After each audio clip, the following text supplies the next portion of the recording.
Boa noite, meus amigos. Estamos aqui de volta. Como sempre, começamos invocando a Santíssima Virgem Maria e o Santo Padre Pio de Pietrelcina, para que roguem a Deus que nenhuma injustiça se cometa nesse programa.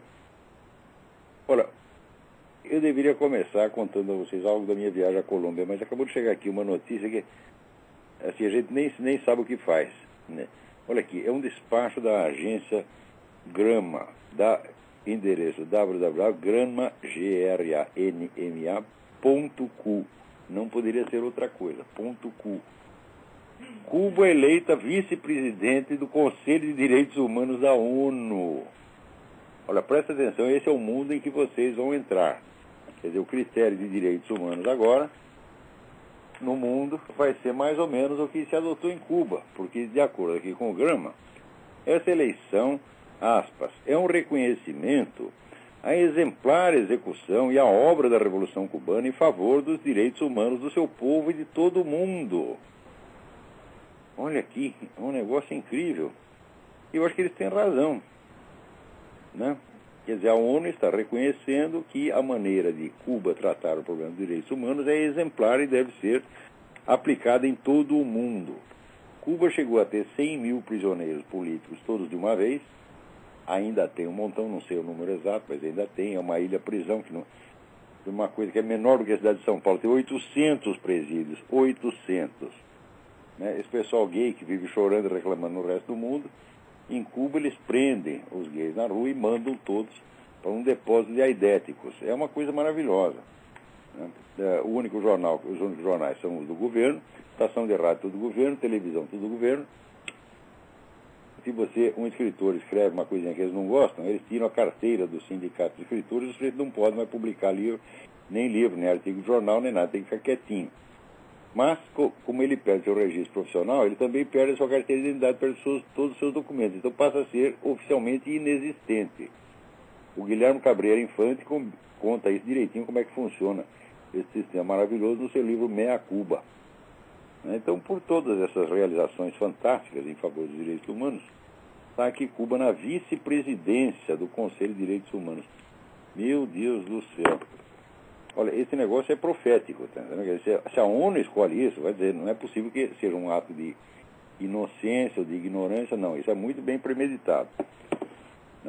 A ONU se transformou realmente na central, na semente do governo mundial, e por atitudes como essa nós vemos qual será a orientação desse governo. Né? Agora, aqui alguém me envia um artigo que saiu hoje no Estadão comentando a eleição do Juan Manuel Santos, né, na Colômbia. O Juan Manuel Santos ganhou com quase 70% dos votos contra aquela figura caricata do professor Mocos, que deveria ser um herói de história em quadrinhos. Parece me lembrar um pouco o professor Pardal, ou Ludovico, mais propriamente o Ludovico von Patos, né, do Pato Donald. Então, aqui esse artigo, esse editorial do Estadão aqui, reconhece, né, os progressos obtidos durante o governo Uribe,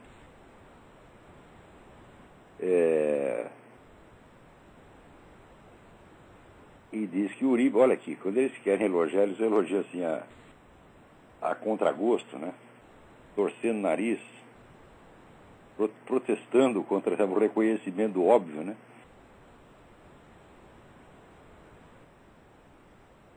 E diz aqui que o Juan Manuel Santos é menos propenso a atitudes belicosas do que o Uribe. Quer dizer que agora é o Uribe que é belicoso. Ai, meu saco. Quer dizer, as Farc, não só as Farc, várias organizações terroristas, todas, sem exceção, criadas pelo Partido Comunista Colombiano, que foi fundado em 1926 e sempre teve a seu dispor organizações armadas. Essas organizações já vinham matando gente desde a sua fundação, em 1926, e aumentou o negócio, aumentou muito na década de 80, quando as Farc assumiram o controle do narcotráfico na Colômbia e, portanto, no continente inteiro. Daí, com a eleição do Uribe, ele tomou algumas providências lá e conseguiu estrangular as Farc, isolá-la num canto do território, né, fazendo isso Veja, as Farc, nas preferências populares, tinham apoio de 3% da população colombiana. Quer dizer, 97% queria acabar com as Farc. Então o Uribe fez exatamente isso. Não acabou ainda, mas estrangulou e isolou. E, como reconhece o próprio Estadão, devolveu ao povo colombiano, em quase todo o país, o direito elementar de ir e vir sem o risco de sequestros e atentados. O que mais que você quer? Quer dizer, isso aí é política belicosa? Né? Agora, diz que o Santos é menos propenso a atitudes belicosas. Você não sabe o que estão falando. O Santos é muito mais durão do que o Uribe, meu Deus do céu. Primeiro, ele foi o ministro da Defesa do governo Uribe. Ele planejou e comandou várias operações militares contra as Farc. É um homem que tem muita experiência nesse negócio. E eu estava lá, eu vi o discurso, ouvi e vi com os meus próprios olhos o discurso do Juan Manuel Santos nos festejos da vitória. Ele disse o seguinte: turma das Farc, seu tempo acabou. Não queremos diálogo, não queremos conversa mole, nós queremos acabar com vocês. E na hora que ele falou isso, a plateia inteira, num estádio, começou a gritar: no mais Farc, no mais Farc, no mais Farc. Ninguém mais aguenta esta merda na Colômbia, porra. Quer dizer, acabar com isso é exigência de toda a população colombiana. Essa semana mesmo, o exército colombiano libertou 4, eu creio que 2 oficiais e 2 soldados, que tinham sido sequestrados, estavam nos cárceres das Farc fazia 12 anos. 12 anos. Quer dizer, a Farc pega os sujeitos e faz o camarada desaparecer de circulação. Se der moleza, nunca mais se vê o camarada. Quer dizer, com que direito faz isso, meu Deus do céu? E como é que pode ter diálogo com uma merda dessa? Agora, ainda assim, você vai falar que o Uribe tinha espírito belicoso. O Uribe errou em 2 coisas. Primeiro, ao prometer anistia a todo guerrilheiro das Farc que se entregasse. Quer dizer, você matou. De repente você vai lá, pega sua espingarda e entrega, pronto, sai livre na rua, como um cidadão comum que nunca tivesse feito mal algum. O que acontece com esses camaradas? Ora, quem estudou um pouquinho organização terrorista, sabe que numa organização terrorista, para cada soldado combatente, para cada membro combatente que está lá participando das operações bélicas, existem no mínimo outros 50 que estão em outras funções. Aliás, como em qualquer exército do mundo, né? Quer dizer, você tem administração, você tem intendência, você tem comunicações, você tem serviço de inteligência, você tem mais isso, mais aquilo. Ou seja, para segurar um camarada na frente de batalha, outros 50 atrás em outras funções. Então o que acontece? O sujeito é anistiado, ele volta para a mesma organização para trabalhar numa outra função. Ele vai lá, toma lá o meu AK-47, né? Toma lá minha automática e pega lá o seu título de eleitor e sai para a rua. Dali ele vai direto para a organização terrorista, a qual ele vai servir em outra função não belicosa. E a partir daí ele é um cidadão, vamos dizer, legítimo no pleno gozo dos seus direitos. Ademais, as Farc têm uma multidão de servidores nas funções judiciais. Isso aí eu entendi o que está acontecendo na Colômbia. Porque os caras há mais de 20 anos começaram a fazer aquele negócio gramsciano de ocupar espaços no sistema judiciário. Abre um concurso para juiz, vai 100 candidatos, todos membros das Farc, ou financiados pelas Farc. Então o resultado, o sistema judiciário colombiano virou um sistema de proteção à guerrilha, né? Então, o fato é que atualmente, vamos dizer, para cada guerrilheiro que está na prisão, tem 4 soldados das Forças Armadas acusados de ter maltratado o coitadinho, né? Então é evidente que o sistema judiciário na Colômbia está lá para destruir as Forças Armadas, para quebrar a espinha do Estado e entregar a Colômbia ao narcotráfico. E, ora, o próprio Uribe, ele é um sujeito que ele odeia as Farc, mas ele tem uma coisa, ele tem um amor pelo sistema formal da democracia, que é um amor verdadeiramente suicida. E isto o levou a, quando abriu uma vaga num negócio que chama Fiscalia General é como se fosse o procurador do Estado, né? Procuradoria Federal, e os membros foram eleitos por uma lista tríplice, indicada pelo presidente. E ele botou na lista tríplice um cara que é inteiramente favorável às Farc, um amiguinho das Farc. É claro que esse que foi eleito. E esse cara, desde então, não parou de tentar fazer todo o possível para destruir a mão que o alimentou, para morder a mão que o alimentou. Então, esse camarada, inclusive, é um dos responsáveis por esse processo que se armou contra o coronel Luiz Alfonso Plaças Vega, que foi o homem que comandou, né, a desocupação do edifício do Palácio da Justiça em 1985, quando um movimento revolucionário M-19, financiado pelo narcotraficante Pablo Escobar, invadiu o palácio, prendeu todos os juízes, prendeu 300 e não sei quantas pessoas lá dentro, matou o que quis e tocou fogo no arquivo para ver se limpava a barra do Pablo Escobar. Então, ele foi pago pelo Pablo Escobar para fazer esse serviço. Aproveitou para armar lá o seu teatrinho e montou um tribunal, a Kangaroo Court, para julgar o então presidente Belisário Bittencourt por crimes que não se sabe que merda são. Evidentemente, o presidente não foi lá, não compareceu para ser julgado pelo M-19, mandou desocupar o prédio. Eu contei já essa história para vocês e está no meu artigo que saiu no Diário do Comércio, deve estar já na minha página, A Colômbia que Ninguém Conhece. Olha, do pedaço que eu li do processo, fui ao escritor, quando soube esse negócio, eu fiquei de orelha em pé, quis saber tudo a respeito. Comprei um monte de livro, fui na casa da família do coronel, pedi informação para a mulher dele, para o filho, que estão em contato comigo até agora, toda hora me mandando mais material. É tanta coisa que eu nem consegui ler tudo.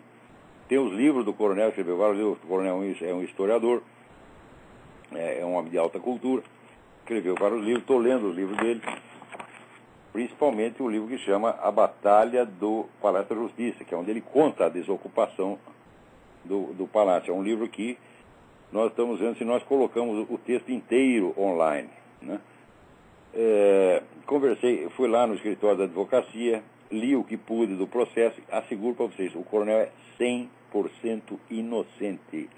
Ele não fez merda nenhuma de errado. Ele cumpriu a sua obrigação da maneira mais exata e exemplar possível.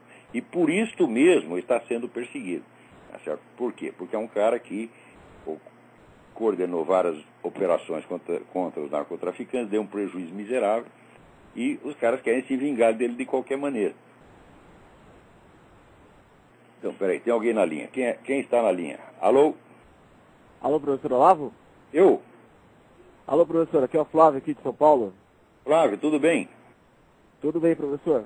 Professor, eu queria que o senhor comentasse, eu acompanho bastante o site do senhor e eu me interesso especialmente sobre os assuntos da espiral do silêncio e mais especificamente sobre temas de estudo, né? Eu queria que o senhor comentasse a respeito desse establishment acadêmico que anda nos altos círculos acadêmicos aqui do Brasil, onde os professores simplesmente eles estão sentados em cima das suas titulações e aos poucos a universidade ela está matando o pensamento crítico. Professor, um abraço e boa noite. Está matando mesmo, você tem toda a razão, Flávio, porque todo esse pessoal que na década de 60 e 70, né, exigia assim, autonomia universitária, liberdade acadêmica, etc., etc., eles não queriam nada disso, eles queriam apenas o poder para eles poderem justamente estrangular a liberdade acadêmica.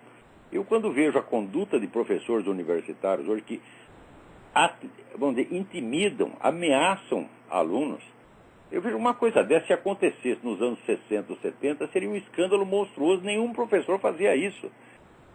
Ou seja, esse mesmo pessoal, na época, vamos dizer, se sentia intimidado e perseguido pelo simples fato de que tinha que frequentar a universidade, estudar e fazer exame. Eles achavam isso tremendamente opressivo. Tá certo? Chamavam isso de opressão fascista. Quer dizer, você vai obrigar o cara a ler um livro inteiro na universidade, só que ninguém faz isso hoje, né? Só lê pedacinho, só lê apostila, né? Eu lembro que eu estava dando um curso lá na PUC do Paraná, e eu disse que um especialista em qualquer área, para ele se manter informado, ele tem que ler pelo menos 70, 80 livros por ano da sua área. Mas foi um escândalo geral. Todos assim, ele quer nos matar, 70 livros. Aqueles camaradas não leram 70 livros durante a vida inteira, né? Então, mas acontece que 40, 50 anos atrás as pessoas liam um livro inteiro, né? Eu, por exemplo, eu tenho lá vários livros que o meu pai usou no tempo que ele estudou na Faculdade de Direito. Tinha lá o livro do Emílio Durkheim, né, As Regras do Método Sociológico, estava anotado da primeira à última página, né? tinha o livro do Descartes, né, o discurso sobre método, também anotado a primeira e última parte, isso que os professores dele obrigavam ele a ler.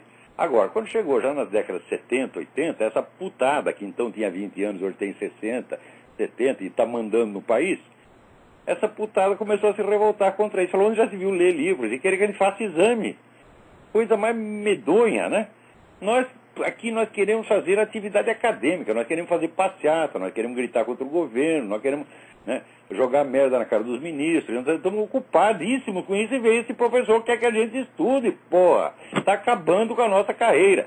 Essa geração é o Zé Serra, né, o Nunes Ferreira, né? É toda essa gente que depois virou ministro, governador, são esses aí, não estudaram nada, não sabem merda nenhuma, tá certo? E é por isso mesmo que essa turma sempre teve medo de discutir comigo, porque quando se meteram a discutir, se ferraram.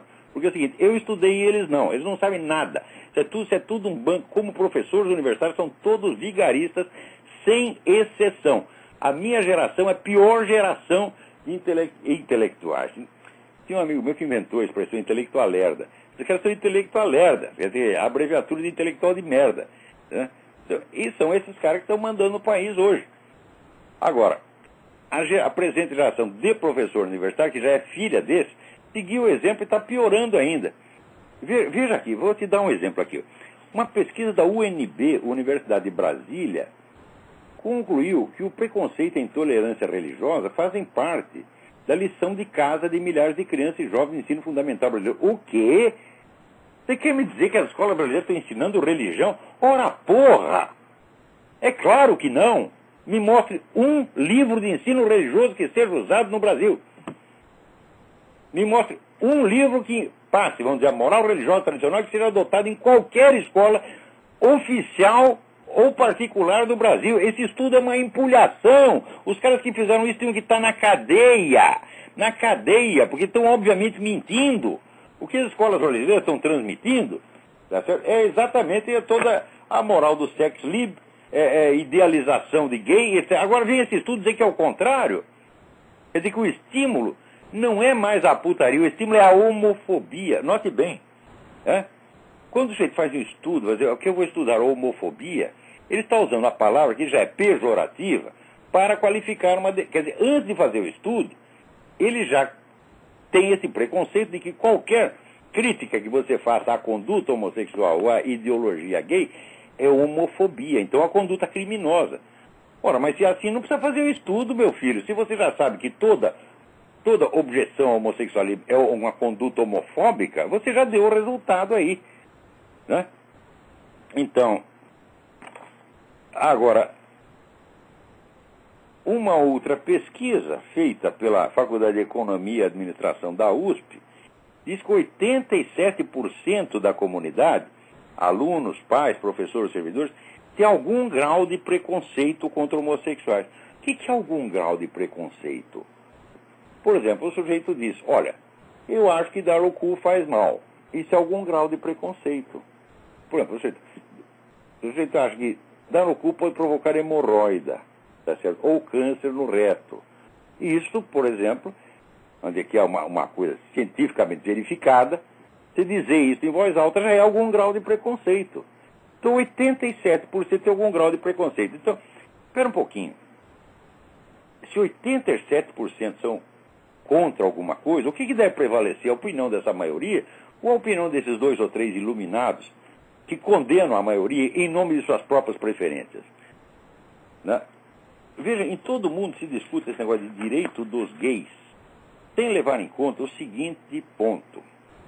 Uma coisa é o sujeito ter direito enquanto cidadão. Por exemplo, você tem o direito de você não ser ofendido pessoalmente, em público, sem alguma reparação. Você tem o direito de não sofrer intimidação ou pressão no seu local de trabalho. Mas esse direito não é para os gays, esse direito é para todos. Agora, se você oferece isso a essa turma gaysista, eles não querem. Eles querem ter direitos não enquanto cidadãos, mas enquanto gays. Presta atenção. Isso significa que eles estão afirmando que a sua preferência sexual é geradora de direitos, é fonte de direitos. O que é a coisa mais absurda e inaceitável no mundo. O sujeito não pode ter nenhum direito especial porque ele gosta de dar o cu. ou gosta de comer o cu dos outros. Não é possível aceitar uma coisa dessa.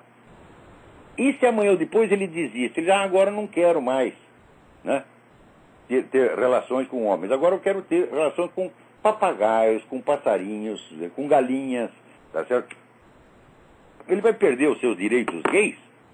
Como é possível que um direito seja, vamos dizer, instituído pelo simples fato de que o sujeito gosta de alguma coisa? Quer dizer, gostar de algo passa a ser fonte de direitos. Isto é inaceitável. Nós temos que velar para que esse pessoal que é gay, ou que é sadomasoquista, ou que é fetichista, etc., tenha os mesmos direitos do restante da população, igualzinho. Nunca direitos especiais, porque se aceitarmos isso, estaremos instituindo o gosto e a preferência pessoal como fonte de direito. O que significa? Se o seu gosto é fonte de direito, significa que sua vontade é lei. Você pode tudo o que você quiser. Então, é claro que a fórmula em si já é ditatorial, já é antidemocrática e já é ilógica na base. E quando os camaradas querem nos impor isto suscita alguma resistência, porque a resistência é natural, o próprio cérebro humano se revolta contra uma proposta dessa, daí eles dizem que isso é homofóbico. Ou seja, o simples uso, vamos dizer, da lógica automática, aquela lógica que já está embutida no cérebro humano e que nos diz que nenhum gosto, nenhuma preferência pessoal pode ser por si mesma fonte de direitos, passa a ser um crime. Então, quer dizer, a objeção à proposta já é criminalizada na mesma proposta. E como é que nós podemos aceitar discutir seriamente com pessoas assim? O sujeito que vem com uma proposta dessa é evidentemente, ele é uma mentalidade psicopática. É uma pessoa perigosíssima que não entende o que é lei, não entende o que é moral, não pode entender jamais. Né? Olha, se fizer assim, uma lei que me dê direitos especiais por causa de alguma coisa que eu gosto, eu rejeitaria a lei porque eu me sentiria humilhado por ela. Eu digo, não, eu não quero ter direitos especiais que sejam instituídos por um ato de vontade meu e por um gosto que eu tenho. Não quero isso, porque isso aí é a definição da arbitrariedade, é a definição da tirania. Essa lei me transformaria num tirano e opressor e eu não quero isso. Agora, essa turma gay que vive se queixando, eles estão reivindicando o direito de oprimir o mundo. E já estão oprimindo, gente. O número de pessoas aqui que já foi prejudicada, perdeu emprego, já foi para cadeia, por causa de ter dito uma ou duas coisinhas contra gay, é uma monstruosidade. Como é que vão aceitar que isso é democracia, que isso é liberdade, e que eles estão apenas querendo defender os seus direitos? Não, eles estão querendo ter direitos especiais acima do restante da população. E isso já é ditadura, isso já é tirania, e é preciso ser um jumento para não entender uma coisa dessa na primeira. Então, assim, direitos humanos para todos, iguais, claro, todos aprovamos. Se o direito do gay é violado, nós temos que ir contra isso. Porém, direito especial, só porque o sujeito quer dar o cu, passa a ter direitos especiais, você não pode falar mal dele. Ora, meu Deus do céu! Agora, a coisa mais incrível nesse estudo, olha aqui, a pesquisadora, como é o nome da desgraçada? Débora, eu perdi o nome dela aqui. Sumiu o nome. Ela diz, o estímulo ao preconceito nas escolas, veja que coisa, chega ao ponto de associar uma pessoa sem religião ao nazismo. Ora, meu Deus do céu, mas não são vocês, esquerdistas, filha da puta, e esses pessoal gaysista que vivem chamando os outros de nazistas. Só, se você vai na igreja, se você acredita nos 10 mandamentos, eles se chamam de nazista. Agora, essa mulher está invertendo essa realidade e dizendo que é o contrário. Somos nós, os religiosos, que associamos os outros ao nazismo. Bom, um ou outro religioso pode ter feito isso, mas a norma, meu filho, é vocês nos associarem ao nazismo. Tá certo? Ao nazismo e... Pior ainda, sabendo que o nazismo era uma ideologia de tipo cientificista, darwinista, evolucionista, tá certo? E colocou os católicos na lista principal. Quer dizer, olha, eles tinham 3 inimigos. Os comunistas eram primo deles, estavam concorrentes, então queriam matar os comunistas. Os judeus e os católicos, eles foram o primeiro que entrou na lista. Né? O Eric Voegelin, quando ele fugiu da Áustria sob ocupação e veio parar aqui nos Estados Unidos, o pessoal sabia que tinha fugido do nazismo, chegava para ele e perguntava, você é comunista? Não. Você é judeu? Não. Você é católico? Não. Então o que você está fazendo aqui? Quer dizer, o universo inteiro sabia que comunista, judeu e católico era perseguido pelo regime. Assim como fascista, judeu e católico, católico ou cristão era perseguido na União Soviética. Agora, esse pessoal vive no seu bando nazista a 3x4. Agora vem aqui um estudo científico dizer que é a ideologia religiosa que está chamando de nazista quem não tem religião. Ora, dona Débora, vai a merda. A senhora não entende porra nenhuma, esse seu estudo não serve nem para limpar a bunda, tá entendendo? Que coisa mais nojenta. Onde é que você obteve esses dados? Meu Deus do céu. Olha aqui. Outra coisa. Se alguém qualifica o homossexualismo como doença, eu digo, olha, isso é uma coisa que está em discussão. Porque sabe que quando a Associação Médica Americana retirou a homossexualidade da lista de doenças mentais, não foi por constatação científica, foi porque os gays invadiram a Assembleia e ameaçaram bater nos médicos, porra. Procedimento terrorista, claramente nazista. Eles vivem fazendo isso, ó. Né? Invadem a igreja, ofendem o pessoal, força lá o padre, entra lá, aqui, bando de homem, marmanjo vestido de freira, né? Fazendo chacota com a religião dos outros, né? Intimidando o padre. Isso não é intimidação, não, né?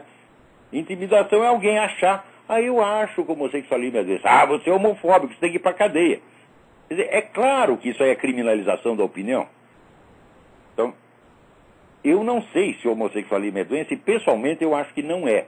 Eu acho que não é de jeito nenhum. Essa é a minha opinião sincera. De tudo que eu pensei, tenho lá minhas teorias a respeito, publiquei um pedacinho no Diário do Comércio, quando tiver tempo publico mais. Mas eu não tenho certeza absoluta do que eu estou dizendo, pode ter uma pessoa que acha que é doença, porra. E qual é o problema? Isso aí é homofobia, crime de homofobia? Quer dizer, você ter uma opinião sobre um assunto que nada está provado, onde tudo pode ser discutido, né? Então, evidentemente, a opinião deveria ser livre, mas não, já quer criminalizar a opinião. Então, o que esse pessoal está fazendo aqui é típica inversão revolucionária. Né? Quer dizer, 87% de uma comunidade é contra alguma coisa, como é que você vai chamar isso de preconceito? Quer dizer que a opinião média de um país pode ser preconceito, e você, que faz parte dos 13%, você é que vai julgar a maioria e condená-la toda. Quer dizer, se 87% de pais, alunos, professores, servidores são homofóbicos, tem que botar 87% na cadeia, porra. Eu acho que tem que pôr você no hospício, o autor dessa coisa aqui no hospício. Peraí, tem mais alguém na linha. Alô, quem é?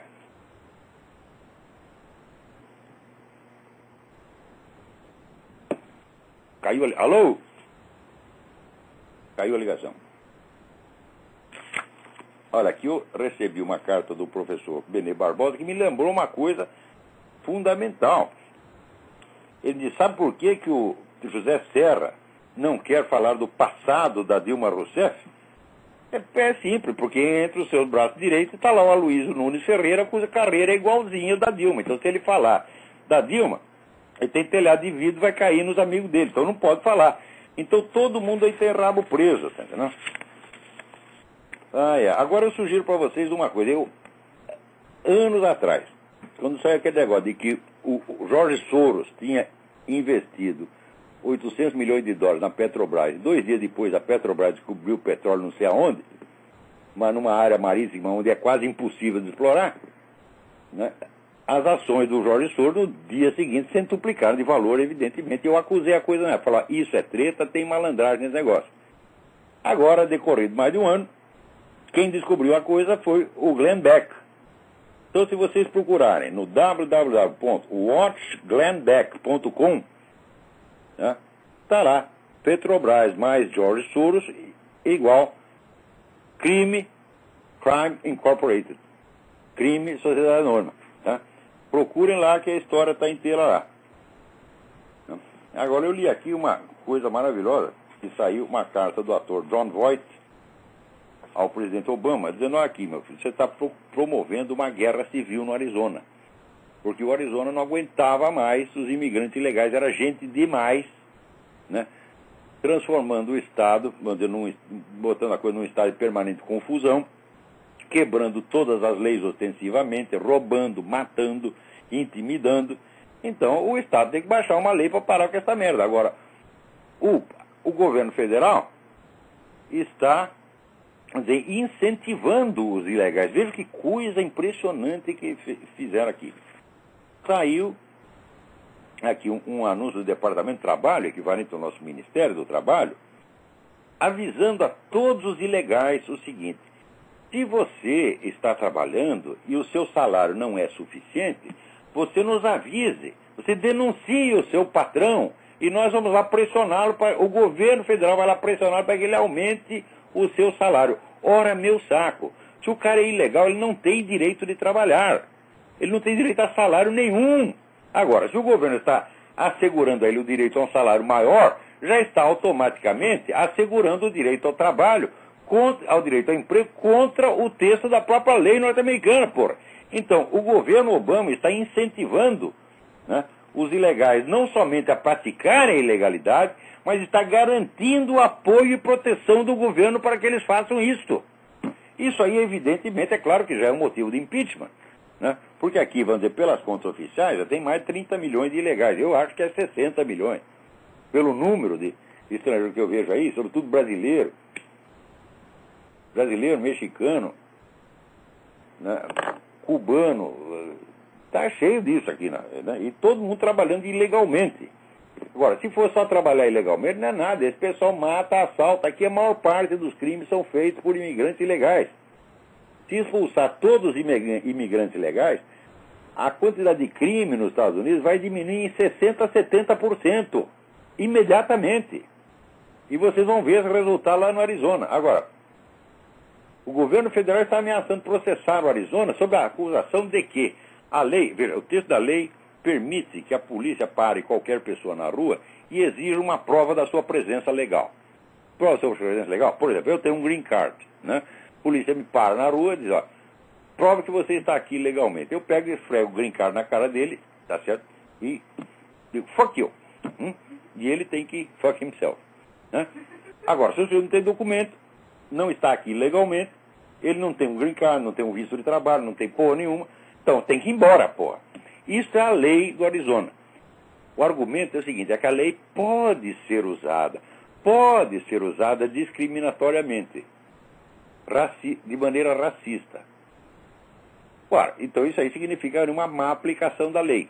Então, a ideia do governo federal é a seguinte, temos que revogar essa lei porque ela pode ser mal aplicada. Me diga qual lei não pode ser mal aplicada. Ora, porra!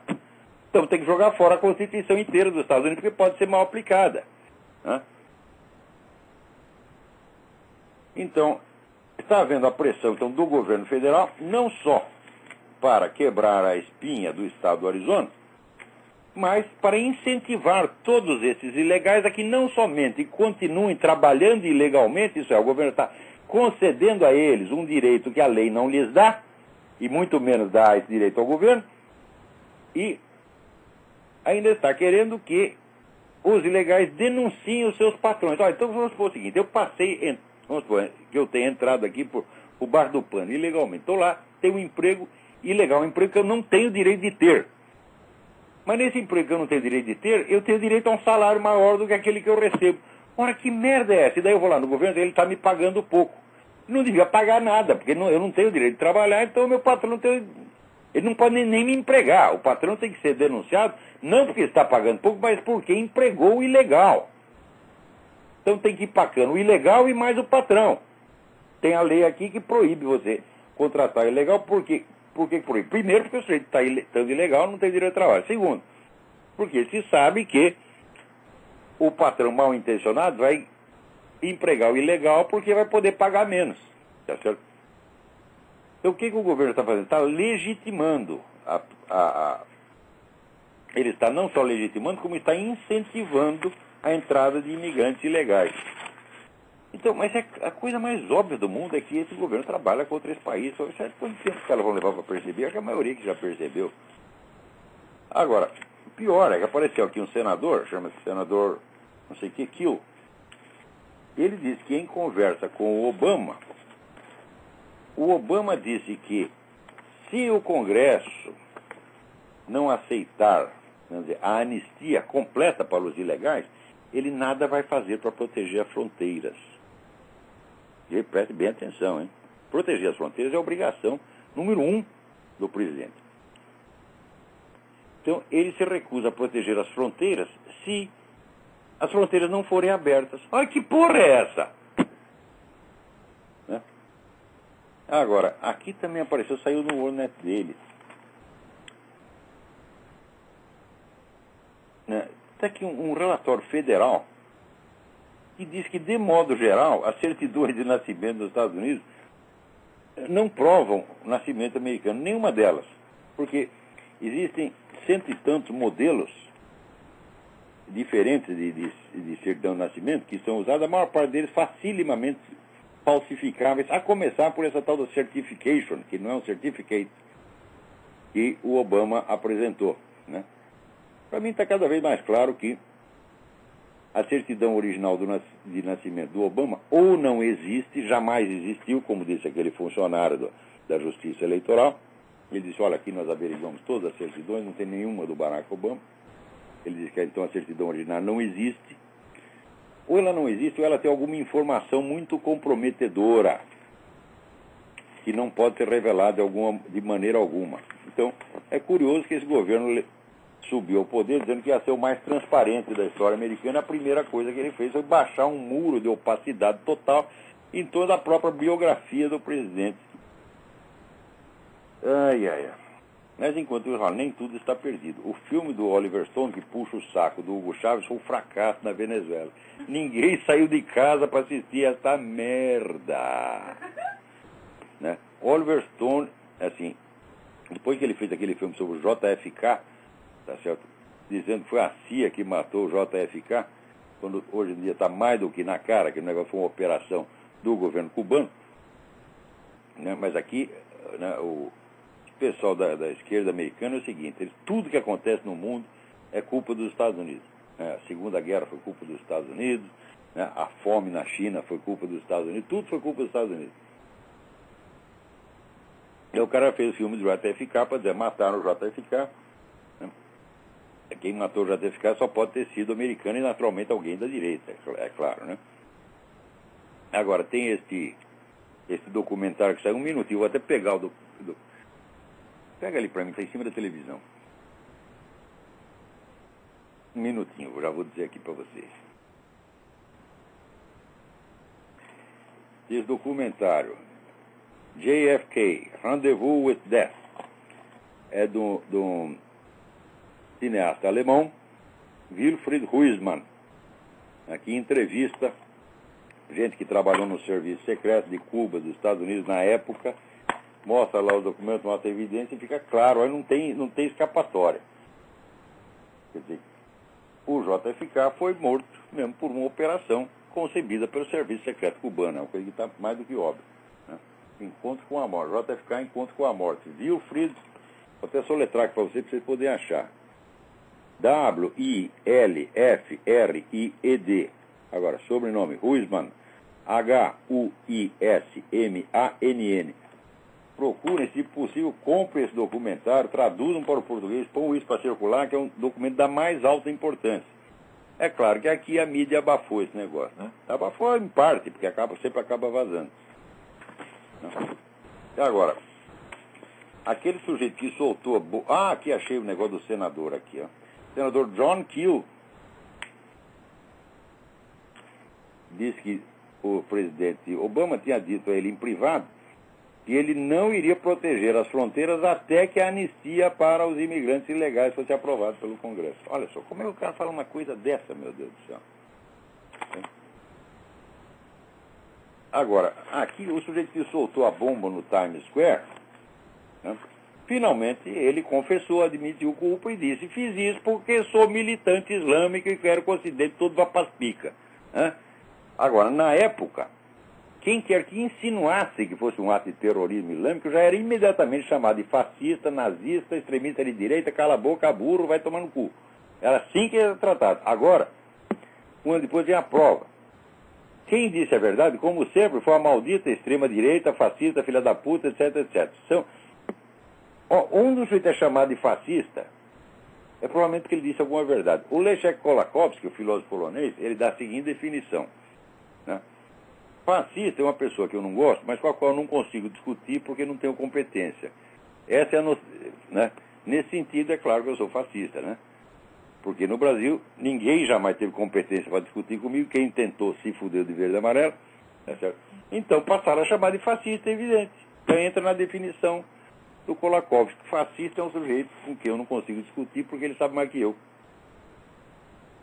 Então aqui nesse caso também, quem disse que era um ato de atentado terrorista islâmico estava certíssimo. Tá certo? E quem reprimiu essa opinião estava errado como sempre. Está errado. Ele não está errado, ele está mentindo mesmo. Olha aqui que maravilha. Aqui tem uma professora, num estado, aliás, numa cidade do Alabama. Uma professora, Emily Morris. Né? Ela foi condenada, um tempo atrás, 5 anos atrás, ela foi condenada por ter tido relações sexuais com um dos seus alunos na Leeds High School, ginásio aqui que ela lecionava. Foi lá, traçou o menino, né? E naturalmente descobriram e foi para a cana. E não era só esse menino, não, né?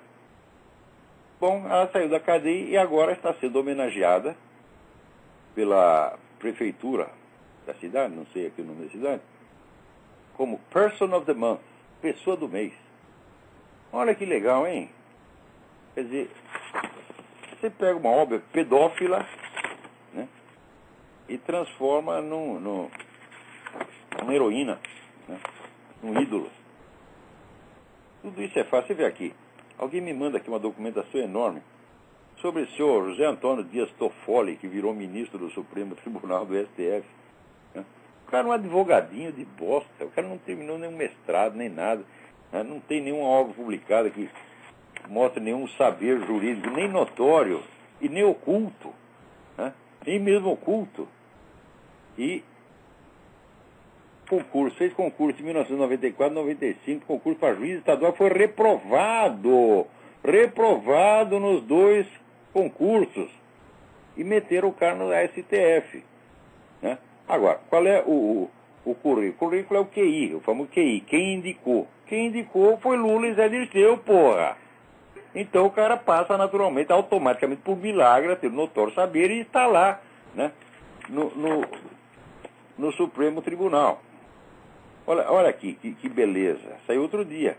Olha, quais são as decisões que esse sujeito tem tomado lá no STF? Veja que maravilha. Saiu na Gazeta do Povo, do Paraná. O Supremo Tribunal Federal suspendeu todas as investigações abertas pelo Ministério Público Estadual e pela Polícia Federal na área criminal para apurar as irregularidades dentro da Assembleia Legislativa do Paraná. E daí veio o seu Toffoli e proíbe a investigação. Não pode investigar, não pode saber, não pode fazer pergunta. Deixa os caras roubar sossegado, porra. Afinal, o seu Toffoli está pago lá para isso. Né? Também soltou, né, os caras que já estavam presos por causa de ter acusado de desviar dinheiro lá da Assembleia Legislativa. O Toffoli já mandou soltar. Né? Então, você foi colocado lá para fazer esse tipo de coisa e está fazendo, porra. Agora, todo mundo assiste. O brasileiro, esse Flávio que me telefonou no começo, ele fala dos professores universitários. Os professores universitários hoje são extremamente autoritários, mandões, né? E como não sabem nada mesmo, eles não conseguem impressionar os alunos com o seu saber, nem notório, nem oculto, então eles começam a querer impressionar e intimidar com medidas administrativas, ou gritando. O professor universitário hoje grita, a classe inteira fica quietinha. No meu tempo, o professor gritasse, jogaria tomate nele, porra. Né? Agora, isso não é só na universidade, é no Brasil inteiro. O Brasil inteiro virou uma nação de cagões, uma nação de boiolas que aceita tudo. Coisa que eles não iam aceitar nem mesmo da ditadura militar, porque a ditadura militar intimidava menos do que essa gente. Porque a ditadura militar dominava só o governo. Só a administração pública. E mesmo assim nem toda, porque estava cheio de comunista lá. Mas esse pessoal que está aí, eles dominam o governo, as universidades, os meios de comunicação, a indústria editorial, as igrejas. Eles dominam tudo, meu Deus do céu. Então a intimidação deles é multilateral. Né? Naquela época, por exemplo, quando o governo queria esconder uma notícia, ele tinha que mandar um censor da Polícia Federal entrar dentro da redação né, sob vaias da redação inteira, e riscar a matéria e dizer, isso aqui não sai. Hoje em dia, o governo nem precisa mandar ocultar uma notícia, está cheio de agentes na redação para ocultar. Quer dizer, não precisa ter, o governo não precisa nem aparecer nessa operação. A notícia simplesmente desaparece, some, vira antimatéria. Porque em cada redação você tem 60, 70, 80, 100, 200 filha da puta trabalhando para o esquema petista de poder, porra. Então, o que é a intimidação da ditadura perto dessa intimidação? Né? No tempo da ditadura, se você queria intimidar estudantes, você tinha que pôr um reitor durão, o reitor botar o pino na mesa e mandar os caras calar a boca. Hoje não é um reitor, são todos os professores, são todos os funcionários. E entre os alunos, pior ainda, quer dizer, você tem 97... Se você quer falar uma coisinha contra o governo, contra o comunismo, contra o Foro de São Paulo, 99%, né, do pessoal está tudo contra você e te manda calar a boca. Já aconteceu várias vezes. Então, é claro que o sistema de censura que vigora hoje é muito pior, mas muito pior, muito mais exigente, muito mais opressivo e muito mais abrangente do que jamais houve na ditadura. Na ditadura, o pessoal conseguia às vezes atrasar uma notícia, 2 meses, 3 meses, depois ele liberava. Ou não liberava, eu esquecia. Quantas vezes não me aconteceu isso, porra? Eu trabalhava na editoria política, era subeditor, copydesk da parte de política do Jornal da Tarde, que era do Estadão, que era um órgão, era a edição vespertina do Estadão, que era um dos órgãos mais visados pela censura. Eles odiavam os Mesquita, né? Porque os Mesquita têm mania de fazer jornalismo, né? Então, isso na época não podia, mas hoje pode menos ainda. Então, o censor vetava uma notícia, tá bom, naquele dia a gente não publicava. Na semana seguinte a gente tentava de novo. Às vezes vetava de novo. Na quarta semana, pô, passava. Então, na pior das hipóteses, as notícias saíam com atraso. Agora, nunca conseguiram atrasar uma notícia por 16 anos, que nessa a gente conseguiu ocultar a existência do Foro de São Paulo, que é a maior notícia política da história da América Latina nos últimos 50 anos. A notícia mais importante, mais decisiva, foi ocultada, não num jornal ou no outro, mas em toda a mídia por 16 anos. Governo nenhum consegue isso se não tiver uma rede de agentes em toda a mídia, como hoje tem. Então, falar de censura no tempo da ditadura é ridículo. Censura existe hoje. Muito mais do que naquele tempo. Pior, as notícias que a censura escondeu, logo em seguida, quando terminou, veio aí a Constituição de 88, né, o pessoal fez edições especiais, colocando de novo notícias que já tinham saído ou sido vetadas, que tinham sido publicadas de maneira indireta ou mais sutil. Né? Porque eles ainda tinham esse recurso, você às vezes escrevia a notícia de uma maneira complicada, de modo que o censor, que era uma besta quadrada, não entendesse. Tá certo?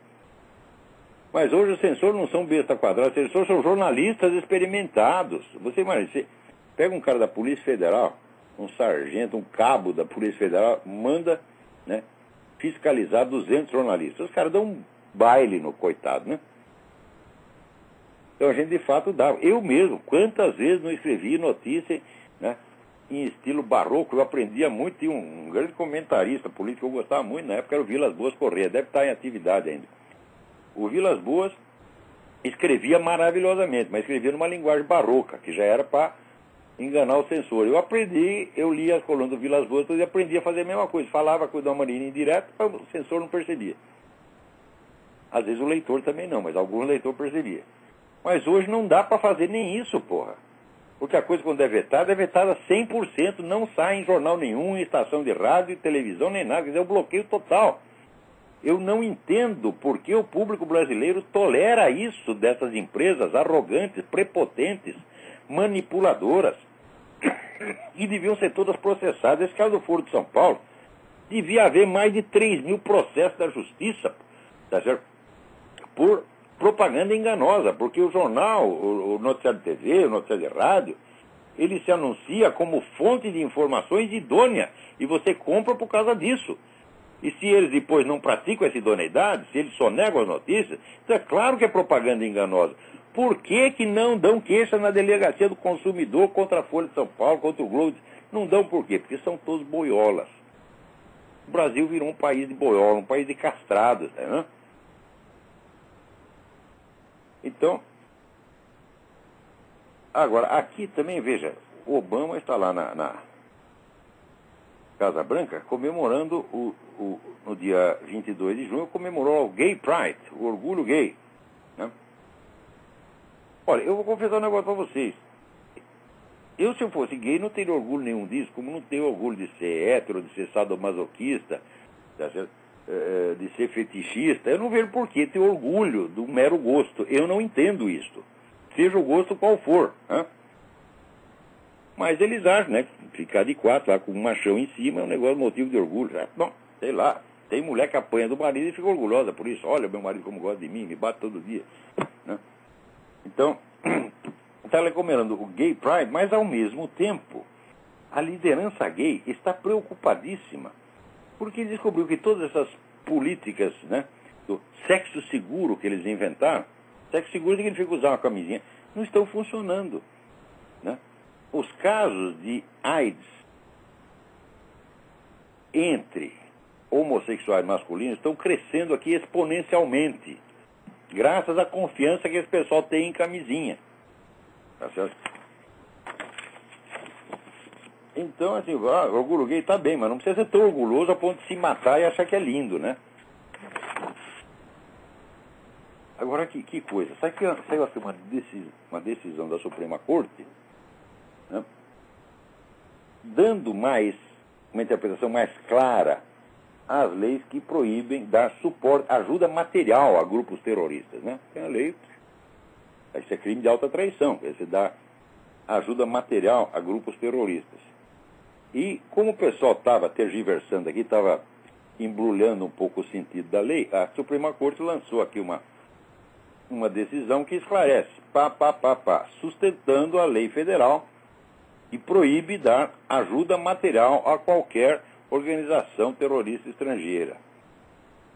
Imediatamente o Jimmy Carter, que além de ser um comunista filho da puta, traidor, é uma besta quadrada, está reclamando da lei porque diz que vai atrapalhar o trabalho dele. Uai, se a lei que proíbe dar ajuda material aos terroristas atrapalha o trabalho do Jimmy Carter, é porque ele está dando ajuda material aos terroristas. Ou estarei enganado? Será que sou eu que não entendi a lei? Né? O Jimmy Carter já teve centenas de encontros com todos os líderes terroristas da face da Terra, né? E está sempre protegendo os caras contra os Estados Unidos. Então é evidente que ele está dando ajuda material. Então, se ele reclamou, então passou a ser réu confesso. Se essa lei note bem, a lei não é de agora, a lei já existia antes, quer dizer, ele já está descumprindo a lei há muito tempo. Não é isso? Agora, alguém foi lá e reclamou da lei na Suprema Corte, a Suprema Corte que fez? Sustentou a lei está certíssima e o sentido dela é muito claro. Por exemplo, prestar serviço, né? Aqui, prestar treinamento, dar conselhos, aconselhamento, né?